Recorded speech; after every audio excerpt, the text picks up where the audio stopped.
Tout d'abord, la visite aujourd'hui dans le Cher et dans l'Indre de François Fillon. Une visite de chantier, celui emblématique du cœur de ville de Châteauroux. Une rencontre avec des Castelroussins. La dédicace impromptue de son livre, indéniable succès, déjà tiré à 82 000 exemplaires. Pas de doute, François Fillon est en campagne.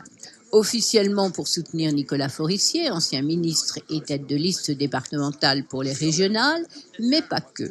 Dans sa ligne de mire, les primaires et la prochaine élection présidentielle à laquelle il se prépare depuis 2 ans et demi.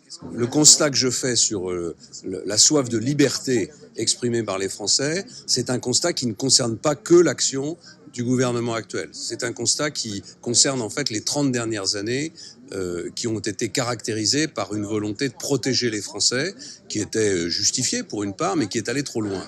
En aparté, une rencontre avec des artisans commerçants en lutte contre le RSI avant d'exposer ce qui ressemble fort à un programme pour la France. Mais bien sûr, en politique, il rappelle que le prochain enjeu électoral, celui des régionales, est la priorité des priorités. Moi, je me bats pour qu'en particulier dans le sud de la région, notamment dans l'Indre et le Cher, on ait de vrais moyens supplémentaires pour nous aider à rattraper nos faiblesses, à aller plus vite, à investir pour créer de l'emploi et de la qualité de vie. C'est ça l'objectif. Et je vais vous dire, on est très déterminés.